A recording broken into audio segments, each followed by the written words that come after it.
మనిషి ఎలా వచ్చాడు అని ఈ శాస్త్ర ప్రపంచాన్ని, చరిత్రను లేదా సైన్స్ని అడిగితే ఏముంటుందంటే, ఈ ప్రకృతిలో ఉన్న జంతువులు ఏ విధంగా వచ్చాయో ఆ జంతువుల్లో ఒకలాంటి వాడు ఎవరు?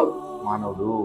మానవుడు కూడా ఎవరు కాదండి, కోతి నుంచి మానవ జన్మ వచ్చింది. జీవ పరిణామ సిద్ధాంతం అని చెప్తారండి, అంటే ఎవల్యూషన్ థియరీ. ఈ ఎవల్యూషన్ థియరీ ఏం చెప్తుందంటే, వంగిపోయిన మనిషి ఇదిగో ఇలా నిటారుగా నిలబడ్డామని చెప్తుంది. అంటే సైన్స్ని చదివితే అదే చెప్తుంది, కానీ నువ్వేం చదవాలి? బైబిల్ని చదవాలండి. బైబిల్ని చదివితే నీవెవరో చెప్తుంది, బైబిల్ చదివితే మనిషి ఎవరో చెప్తుంది. మనం అందరూ ఎక్కడి నుంచి వచ్చామని బైబిల్ చెప్తుంది. ఆదికాండం 1వ అధ్యాయం 26వ వచనంలో దేవుడు మన స్వరూపమందు మన పోలిక చొప్పున నరులను చేయుదము. చూడండి, ఎవరి పోలికంట?